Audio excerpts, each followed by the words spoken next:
A fire starts on the second floor of a home one night. First responders show up. The fire is nearly out of control. There's a woman outside, hysterical, demanding to go back into the house for her pocketbook and keys. Then, almost as an afterthought, she says, "My stepson is still inside." And one of the most horrific cases of kidnapping, assault, and domestic violence ever is exposed. My name is M. William Phelps. I'm an investigative journalist and the true crime author of close to 50 books. I've dedicated the past 20 years of my life to helping families of the missing and murdered. Join me. We're crossing the line.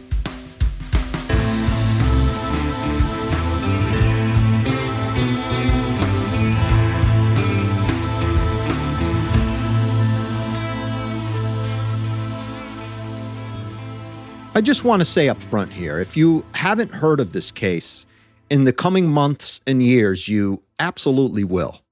Just when you think you've seen it all in the world of true crime, not to be outdone, society hands us one more case we find ourselves having a hard time comprehending. Certain details you'll hear in this one are going to be rough. The alleged facts made by the victim in this case, which I cannot get around reporting, are unnerving, upsetting, and so inhumane, you will become both outraged and, at the same time, horrified and saddened. And that's not hyperbole. My God, do I wish it was. Let's begin in the moment on the night the secrets inside this seemingly random suburban family's world are exposed. What's the address? Please hurry. It's 2 Blake Street. There's a fire. Okay. Oh, my God. There's a fire outside. Ma'am, what's 2 on Blake fire? Street. The TV, I don't know. My son, a stepson, is in his room, and I don't know. He did something with the TV. I was sleeping. I fell asleep. See flames or smoke? Yes, we need an ambulance, please. Okay. Please, we need an ambulance. Ma'am, all right, you said something's on fire and now you need an ambulance. What's going on there? Yes, his room. The TV in his room. Did he get injured? Is he on fire? Yes, he's injured. Please, send the ambulance. Ma'am, I'm going to send the ambulance. I need to know what's going on and why they're going out there. Where is he injured? I don't know. He's I don't know. He's kind of passed out. He's out of it. Please. I'm trying to. I understand, ma'am. I'm trying to get information on what's going on there. Oh, my God. It's like all the power in the house is out. I don't know if it blew a fuse. Okay, ma'am. Just get out of the house, okay? Yes, I'm going to call my daughter.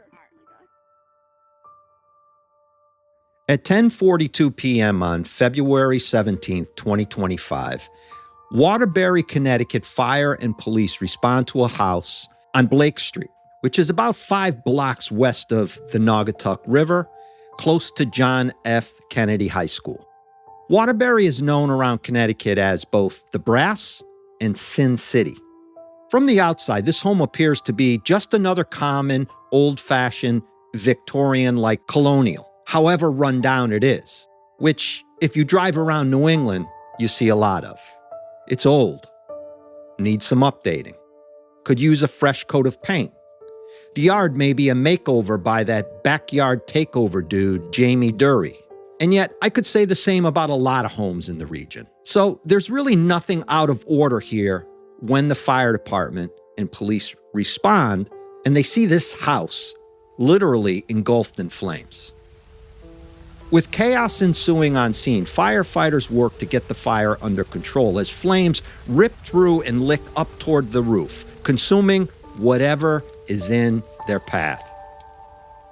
The woman who called the fire in, the owner of the property, is 57-year-old Kimberly Sullivan. She is walking around the front yard, a bit frazzled, her dog in her arms, talking nervously, as you can hear in this body cam footage from that night. My purse with my keys, so I put my dog in the car. It's, oh my God, inside? It's in this room. You can't go back inside. You cannot go back inside.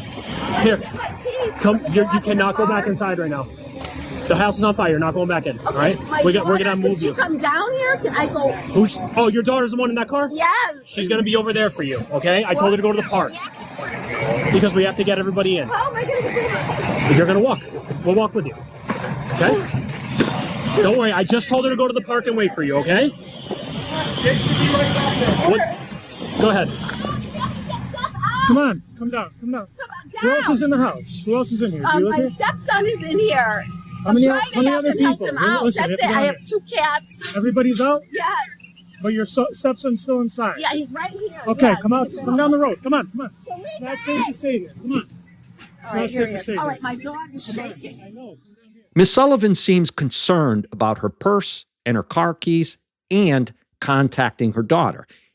And, oh yeah, my stepson is inside, she blurts out at one point, almost as an afterthought.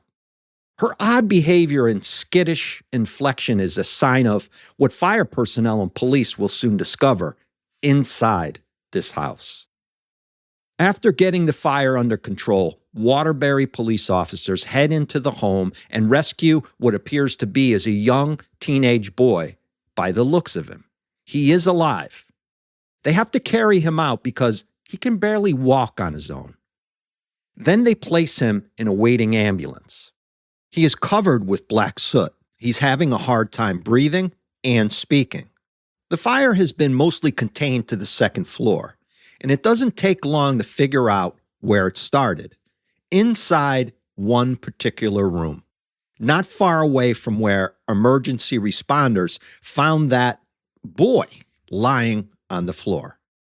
What officers notice upon making it to the second floor upstairs becomes the first strikingly strange thing they discover inside this house, which itself is, there is no other way to put it, a shithole.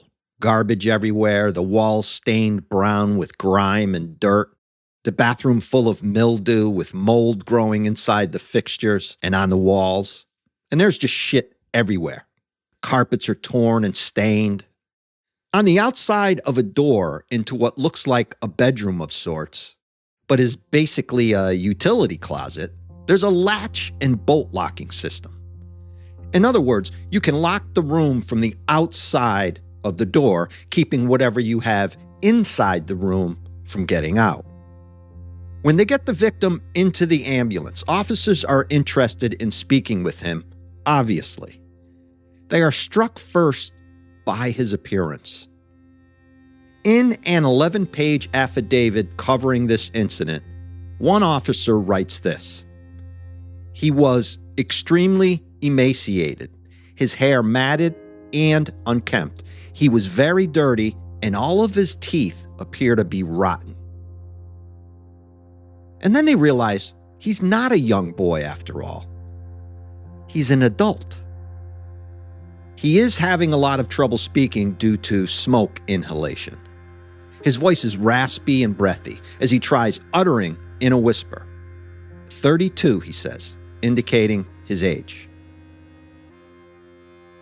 The woman found wandering around the scene when they arrived, Kimberly Sullivan, is petite with reddish-brown hair, kind of a stubby nose, and she overwears a bit of dark eyeliner that kind of jets off in the outer upper corner of her eyelids, almost like a Nike slash mark.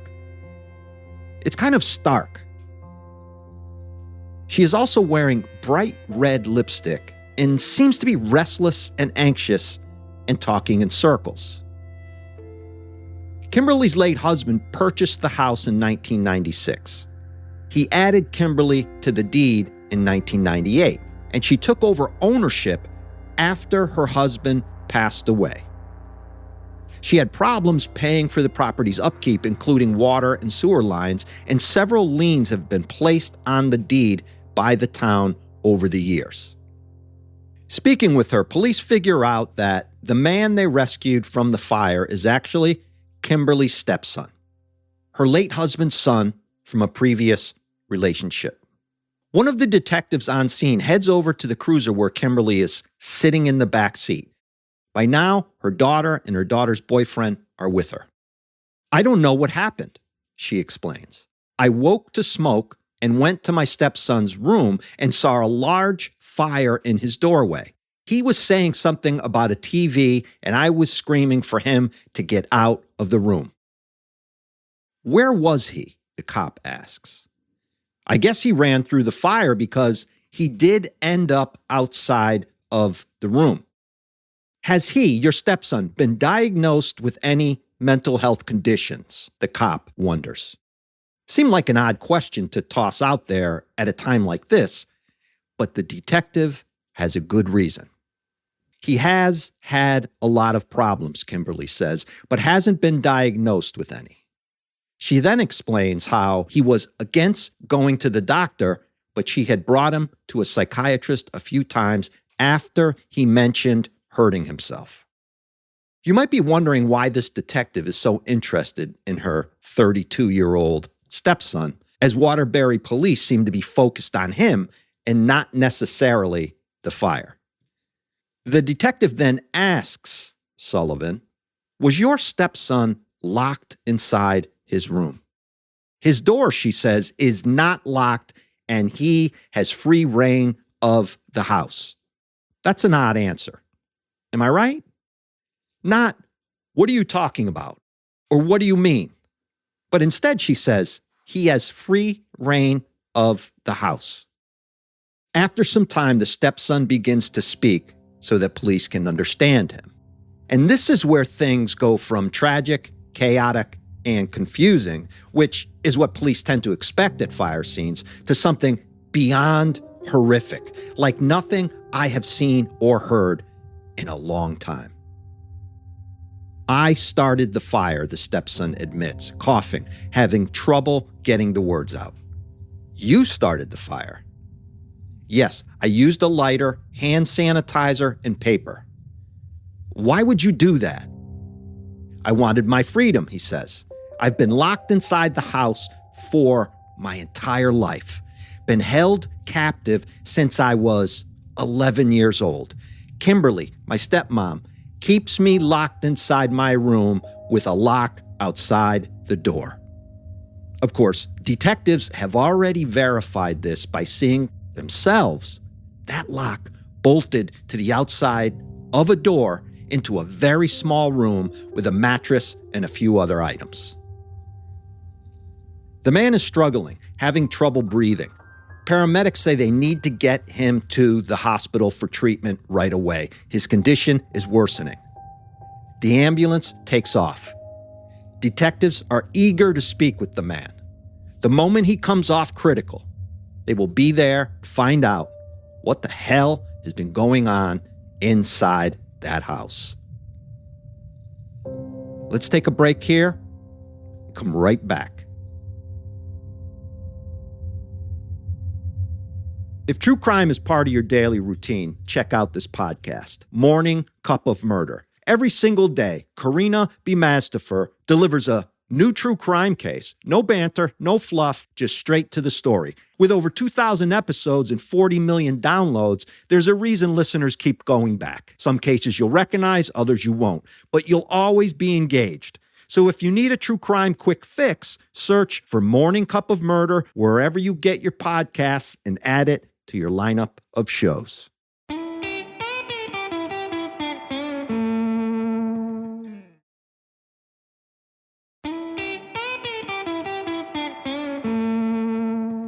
That unnamed man, Kimberly Sullivan's stepson, is 5 feet 9 inches tall. And at the time fire and police personnel save him, he weighs 69 pounds. Let me repeat that.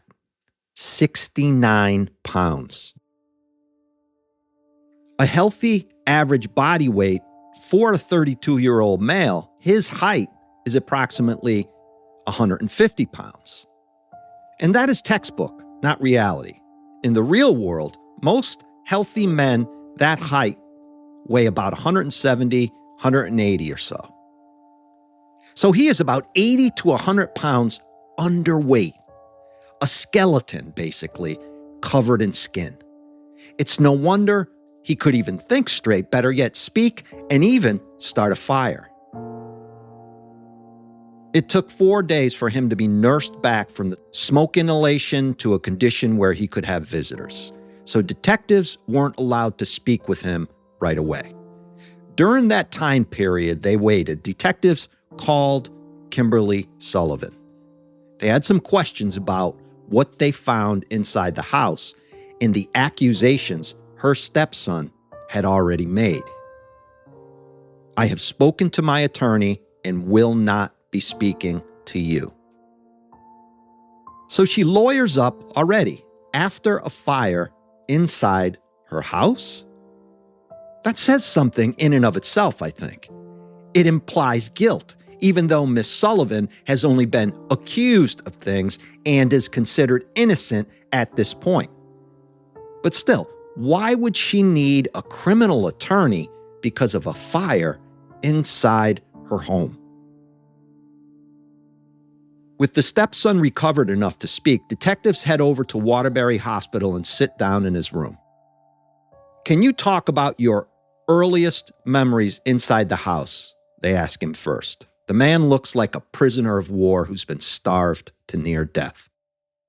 It started around the time I was 11 years old, he begins.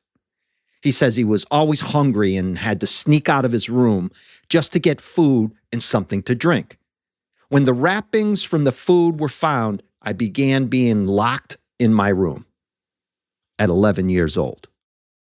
Back then, it was only during the evening hours, he continues. I started drinking water from the toilet then because I was only allowed 2 cups of water every day. I wasn't in the room, obviously, when they conducted this interview, and there's no mention of it in the affidavit these statements are from. But I am guessing these cops probably looked at each other after that comment and wondered just what in the hell they had stumbled upon here. As he further explains, the man says he was pulled out of school when he was 12 because the Department of Children and Families, DCF, started to sniff around and ask questions after his behavior at school alarmed teachers. Hungry all the time, he began begging other kids for their food, stealing food anywhere he could, and eating out of the garbage cans in school. So DCF took a ride over to the house to check in on the boy to see what was going on. My stepmom told me to tell them everything was fine, he explains to detectives. So that's what he did. DCF came by the house again not long after. He told them the same thing. It was after DCF came that second time that she pulled me out of school, he tells police. And he never went back. Kimberly Sullivan gave the kid a few worksheets under the premise of homeschooling him, but then that stopped, he says, after a short period. His skill level never advanced from there, and he had no one teaching him. The locks outside his door went from, at first, a chain, then to a padlock, and eventually a larger sliding bolt lock. When he was younger, he had a decent-sized bedroom, but as he grew, he claims Miss Sullivan moved him into a much smaller room, a storage closet. So the kid was being held captive in a very small, pantry-like space, about 8 by 9 feet, a room he says he has been locked in now for 20 years. Making the room even smaller is the fact that the ceiling is angled, so the actual space is half of what a room with a normal ceiling would be. What's more, in winter, the room had no heat, and in summer, no air conditioning. For all those years, he says he lived under a routine. In the room, sleeping by 7:30 p.m., up around 3 a.m., waiting to be able to leave the room at 8 a.m., for a very brief period of time. And his time out of the room all depended on one thing. Depended on what, they ask? How long it took me to complete my chores. So he is only let out of what is a prison cell in order to clean and do any other chores he says Kimberly Sullivan made him do before being locked back up inside the room. There's a lot of hatred in society right now. I know you all can feel it, same as I do. It seems everyone is angry and bitter, and there are very few things to cheer about today. But speaking for myself, when I hear this kind of story, it is easy for me to channel all of that societal hatred into a Kimberly Sullivan type of person. My God. Her precious dog, the one she held in her arms as the fire raged, had more freedom in that house and, I would argue, ate better than her stepson. There were times when I was locked in the room for 24 hours straight, he says. On the weekend, she would let him out of the room to watch television for a little while. It had been many, many years since he had actually left the property. He really had no idea how long, as time became like a blur. But that wasn't the worst of it all, if you can believe it. Trust me here when I say this. Things became even darker after his father died, and it was then just he and Kimberly Sullivan left in the house. We hear these captivity stories and our jaws drop to the floor, wondering how human beings can treat one another this way. But let me just say this. Some people just don't give a shit about any other human life besides their own. And that is the basic truth of the matter. I could get into the psychology behind this, that a person who likely commits these types of crimes had it done to them in some form or fashion at some point in their life. Or that we're dealing with a bona fide sociopath, and this is just how they deal with life on the whole, going from one minute to the next, not caring and having zero empathy, knowing, of course, that what they are doing is wrong, legally and morally. But I think you all understand those personality disorders and perhaps the psychopathy at the core of them, especially if you're a longtime listener of mine. I just covered another captivity kidnapping case on crossing the line shortcuts. And in that case, the victim had been held for over a decade. We won't ever have a complete understanding of the why part within these cases, so I don't want to get wrapped up in that.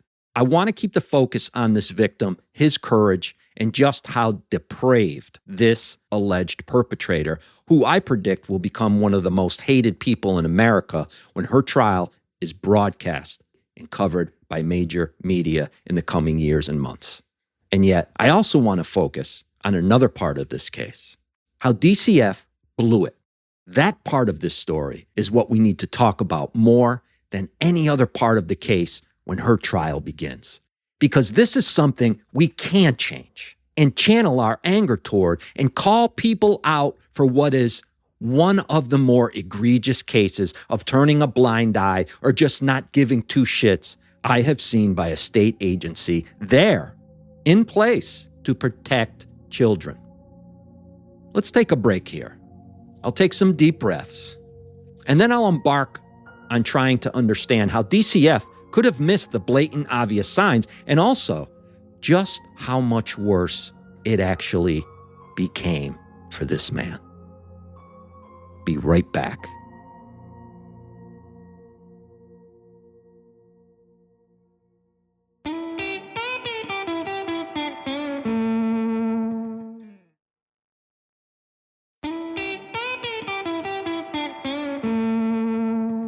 Two sandwiches a day, the stepson tells detectives. Generally peanut butter, deli meats, and tuna fish, maybe egg salad. But even that food became less and less, he says, over time. Why have you never told anyone what was going on, detectives wonder. This is a fair question, and I'll tell you why. Because the man had the opportunity at times to tell someone who showed up at the house. I wanted to, I did, he says, but there was a constant threat of longer lockdowns and less food. And let me just cover here briefly what I did in the Crossing the Line Shortcut captivity episode. There is a Stockholm Syndrome effect in all of these cases, where the victim's mental health is diminished to the point of believing every single word their abuser says and threatens, and in some cases, the victim will even protect the abuser at all costs. This is the brain dealing with the ongoing, continued trauma. You deprive a human being of food and water and lock them up, they will do anything you say and believe anything you say. Over time, turning you in doesn't even cross their mind. It's fear, it's power and control. They have broken you. You will not see the light of day, Kimberly Sullivan allegedly said to him, the stepson tells detectives, referring to when he was threatened. While I was cleaning once, I discovered a gun in the house, he says. And this drove that fear further into him, knowing that there was a weapon which could be used on him. He never thought for 1 minute to grab the gun himself and use it to get away. He was that terrified. Under the pain of death, no one was to see you, he says Kimberly Sullivan would say to him. He was constantly told that she was going to begin allowing him out of his room more and more, but she needed to trust him first. A continuous promise that never materialized. That is also very common in these cases. His social interaction, if we could even call it such, was to count cars that drove by the house on the occasion he had access to a window. He also counted time by watching the change of the seasons. This next part has to be talked about. It's part of this man's testimony and his story. So fair warning here. If you are eating right now or a bit queasy, this might be too much for you. The man was forced to urinate in bottles inside the room and defecate on top of newspaper and then clean it up himself. That isn't the worst of having to relieve himself in the same space he slept and ate in. He had to figure out a way to get rid of the waste. So he devised this elaborate funneling system with drinking straws placed through a tiny hole in the wall and slowly poured his urine through it. He'd wrap his fecal matter in newspaper, tie it with a string he threaded out of one of his t-shirts, and then toss that in the garbage the next time he was allowed out of the room. This was his life, day in and day out. When was the last time you bathed? The detective asks. He had no idea. He guessed a year, maybe 2. Kimberly Sullivan cut his hair, he says, every 3 years. And when they found him, his hair was thick and matted and dirty and uncombed and very long. If it wasn't for a radio he could barely hear once in a while outside of the room, he would have been unable to keep track of time at all. He educated himself by studying a dictionary he had inside the room and occasionally reading books he was able to smuggle up to the room. Then the inevitable question, were you sexually abused? Had she or anyone else ever sexually or physically abused you? He tells them no to the sexual abuse, but did say that one time after he cut a piece of the door out so he could see into the house and reach up and unlatch the door and escape, only to get some food so he could eat, when she found out what he had done, she slapped him across the face. Then she screwed a thick piece of plywood over the inside and outside of the door so there was no way he could ever do it again. Inside the house, under a search warrant, they found thick plywood screwed on both sides of the door. So here it is, his story is checking out. As he's telling it, they're looking in the house, it's all matching up. He says he has never been to a doctor or dentist, and his teeth would break off as he ate. Tell us about the fire. What happened? They ask him next. Earlier that day, for the first time, he had been tasked with cleaning Kimberly Sullivan's vehicle. Then he was told to replace some bulbs on the Christmas tree inside the house. When he struggled doing this, she locked him back in his cell. There was no plan, he says. It was just something he decided in the moment. One could say his life could get no worse, and he was all done. He knew, he says, the fire needed to be raging enough beyond the control of Kimberly Sullivan being able to put it out. His goal was to get the fire department there. He had found a lighter in the jacket pocket of his dead father a year earlier, and he held on to it. So he balled up some newspaper, squirted some hand sanitizer on the newspaper, and he lit it. As the fire grew, he started to yell for her. Help, help. She was livid after opening the door and seeing the fire out of control. The radio malfunctioned, he said as he ran out of the room. And here is an important fact in this case. He collapses at the top of the stairs inside the house. She then screams at him to get into the bathroom and wash your face. I don't want firefighters seeing you this way. He tries to get up and collapses again. Meanwhile, the fire is now raging. She then yells for him to get up. He knew, he says, his only chance was for him to feign another collapse and stay on the ground and make the firefighters come in and rescue him. It would be his only chance to finally get away from her. A few things here. She leaves him knowing the fire is raging. Number two, he risks his life to be saved. There we have the polar opposites of the human condition in this moment on display. The best and the worst. This one is running long, so I do need to take another break here, a short one. Be right back.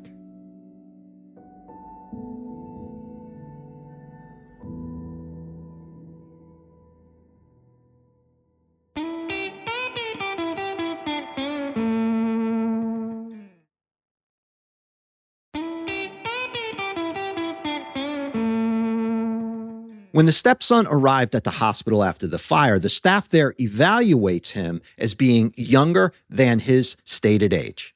He was also intubated because of his dire condition. He is suffering from what they call wasting syndrome, unplanned weight loss and loss of muscle mass. Near starvation was written on his chart. His BMI, body mass index, registered 11. 16 and under is considered starvation, and under 13 is life-threatening. His was 11. They couldn't even feed him any actual food in fear of what is called refeeding syndrome, where your body cannot process the intake of food properly and the food becomes toxic and kills you. Detectives interviewed a man who knew the family. He said he had not seen the stepson since 2004 or 2005. He was always meek, skinny, and mild-mannered, the man said of the boy he once knew. I would try to ask him questions about his situation, but she would always intervene, so the man was then pushed out of being involved with the family.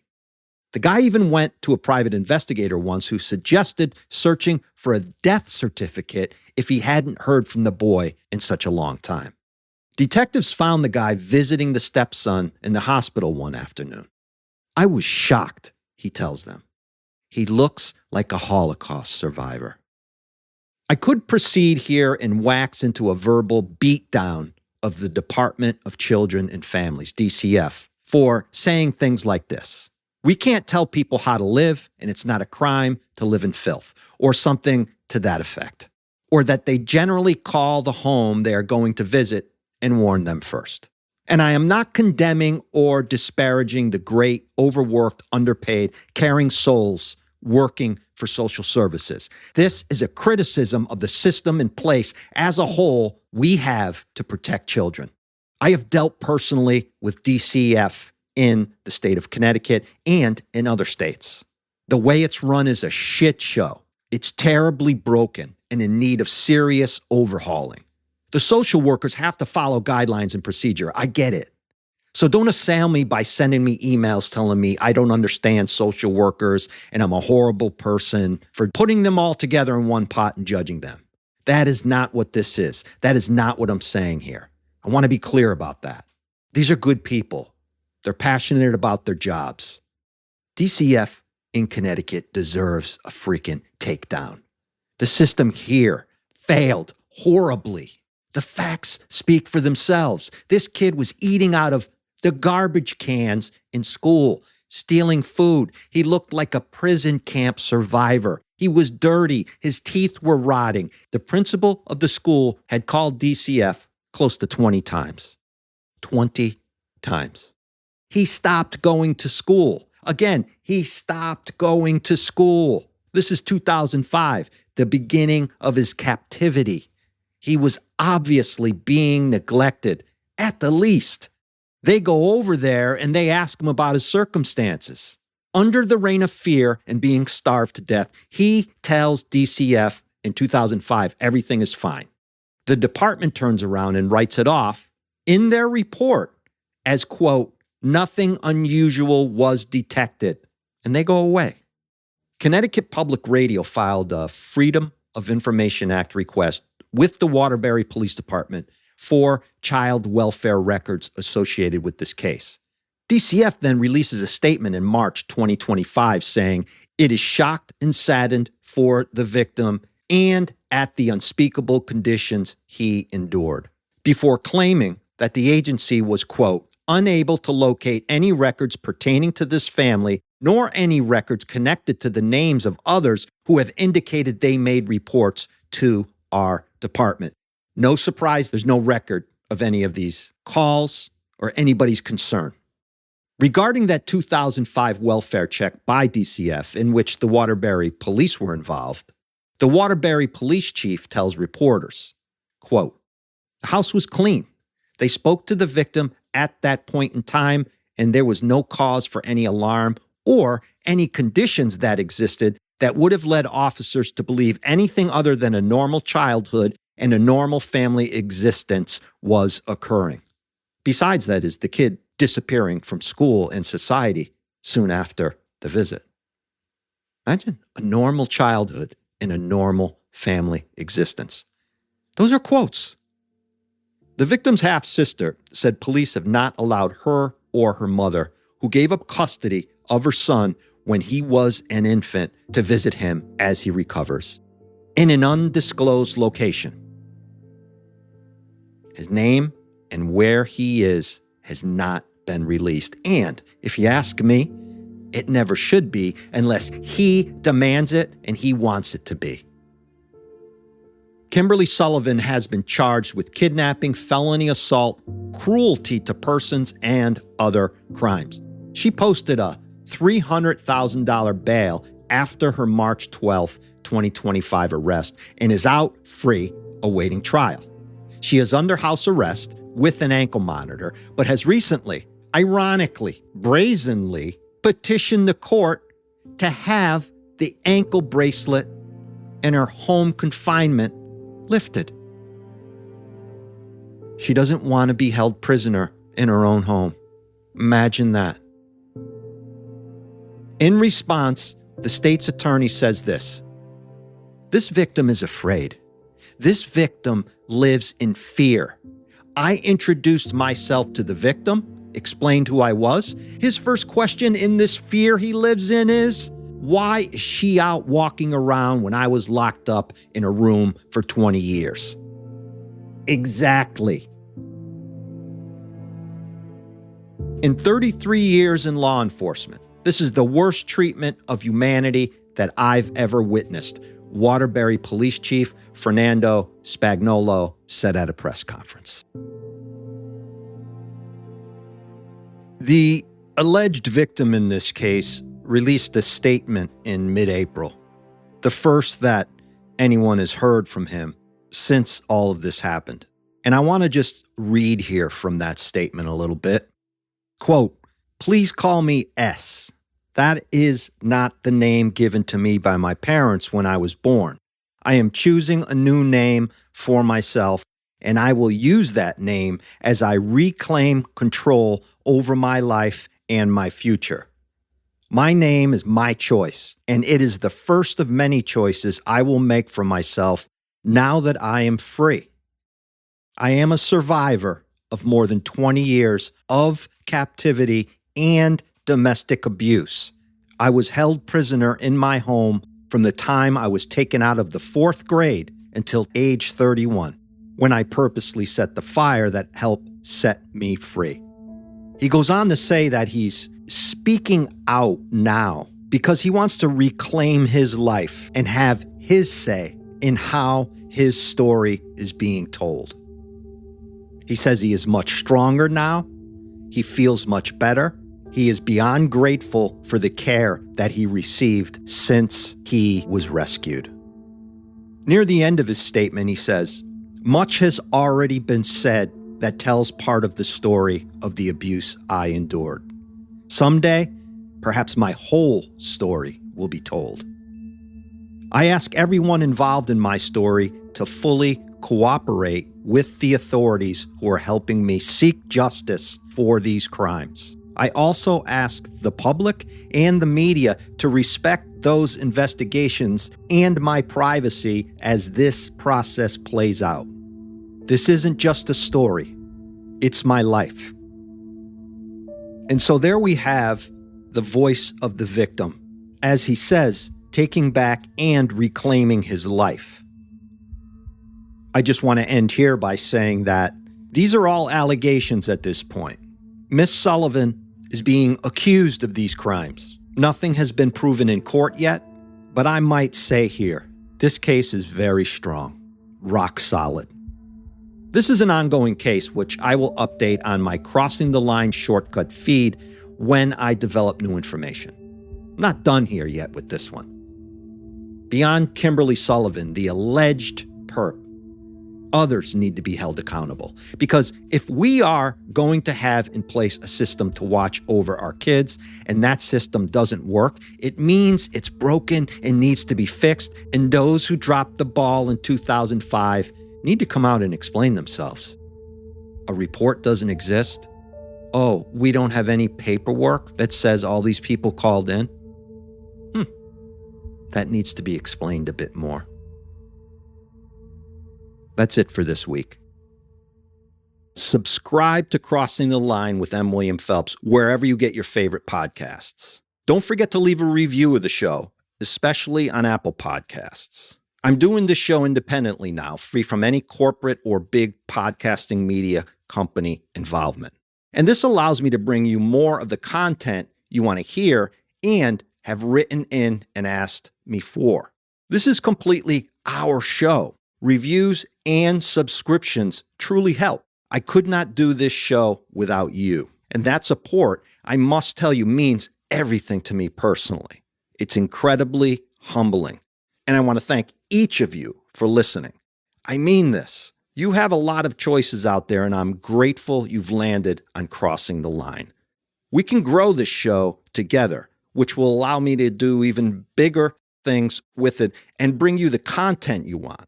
If you go to crossingtheline.biz, mwilliamphelps.com, or look in the show notes, you can contact me to suggest cases or just say hello. Please look for me across all social media platforms at M. William Phelps. That's the @ symbol in my name, M. William Phelps. Be safe. Be aware.